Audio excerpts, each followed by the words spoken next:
So welcome to a new episode, and we've hit California. Today's episode's all about Death Valley, which is just over the border of Nevada in California. It's about a maybe 2.5 hour drive from Las Vegas, so that is a fairly easy day trip, at least by USA driving standards.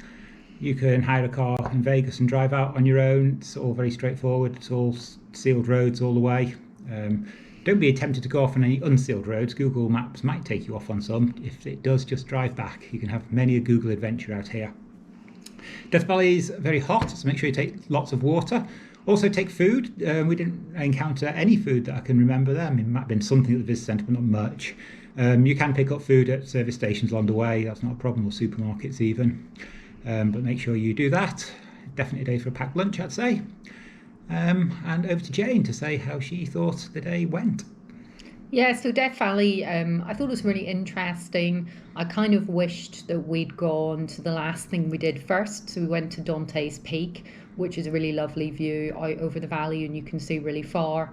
We did that last. It's a lot cooler up there. I really liked that. It was just kind of oppressively hot. For example, when we were out at the sort of salt bit of Badwater, it was just so unbelievably hot that I had to cover myself in my scarf. I really liked Artist's Palette Drive. That was cool, and that's been in Star Wars. It was the planet of Tatooine. So you can hear all the clips and hopefully see you in the next episode. We're here today at the Death Valley National Park. It's about a 2-hour drive from Las Vegas, and it's covered by the America the Beautiful Pass. Rocks here are really a lot better than I thought they would be. I thought it'd just be all about heat, but there's really nice rock formations out here as well. Here at our third stop in Death Valley. The first one was Zabriskie Point, where we did some filming. Then we just stopped in at the visitor centre. Very useful to stop at the visitor centre, pick up a map and speak to the rangers about what's open on that day, which roads and what to do. They were actually really helpful, did change our day around a little bit. We weren't actually going to come to this third stop here, the Mesquite Sand Dunes. There's not much sand in Death Valley. You need very particular conditions for sand to occur. These are the most accessible sand dunes just off the road. It's about a 20-kilometre drive up from the visitor centre. They're nothing particularly special, they're not a patch on a Sahara, but it's interesting to see and experience nonetheless. Sand is extremely warm to the touch. It can actually melt sandals at the height of summer towards the end of the day. And you can see the typical scenery here of the hills in the background and then just flat, desolate terrain due to the extremely low waterfall here, caused by 3 different mountain ranges between here and the Pacific Ocean, so the air that gets here is extremely dry. Here at the car park of the Mesquite Sand Dunes, just interesting that there's 3 corvids all taking advantage of the shade offered by the cars. It's noon here, so the sun's overhead, there's very little shade available, so birds just taking advantage of both being near to humans and hopefully any scraps of food and also the shade humans provide. Looking out here at the Harmony Borax Works, rare example of some industry in Death Valley. This small borax extraction plant operated between 1883 and 1888 and it was abandoned. Used cheap Chinese labour. You can see, just looking out, salt deposits on the flats there, and just down there on the flat bit next to the road, I think that's where the Chinese labourers used to live. You can see the remains of an old house down there.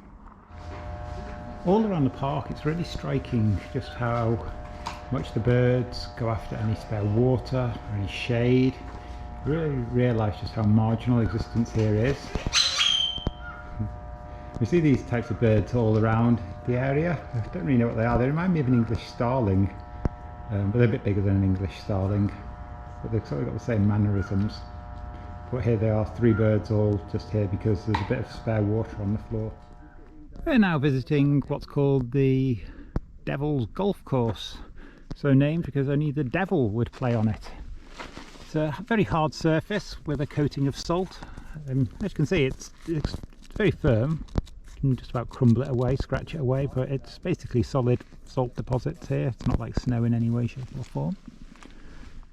To get down here, it's just a short dirt road off the main drag there. The main drag's all paved. This is unsealed. In general, if you do get directed onto an unsealed road by your sat-nav or Google Maps, be very suspicious of it.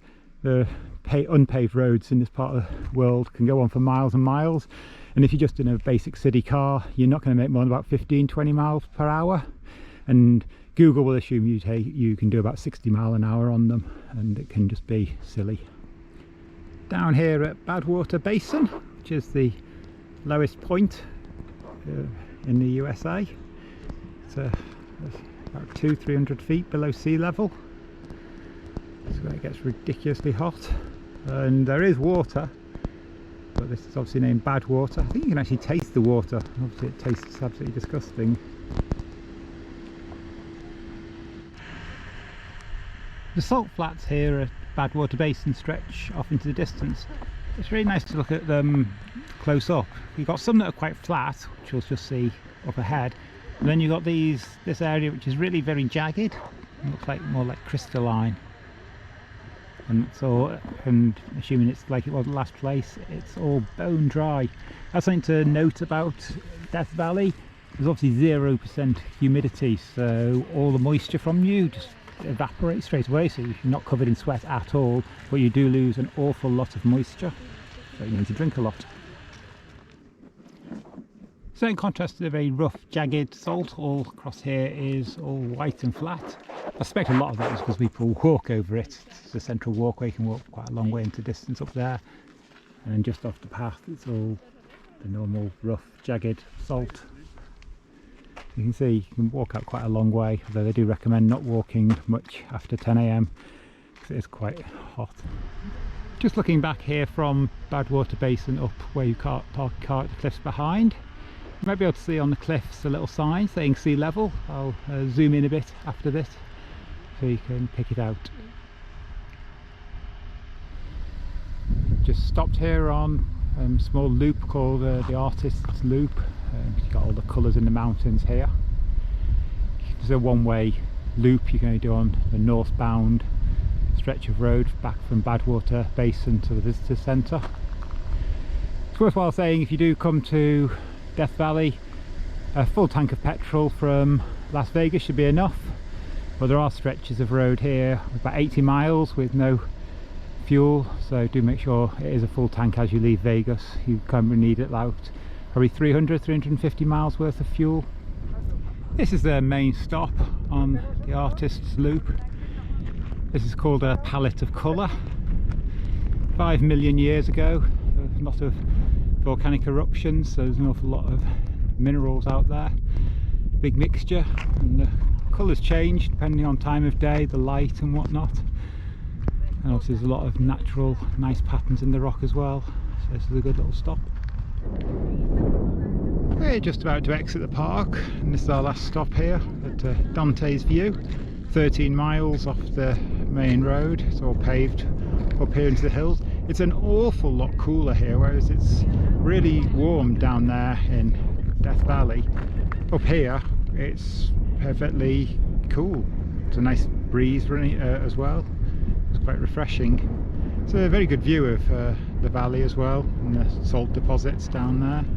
Yeah, it's worth coming down here, preferably on your way out, so you know how much time you've got.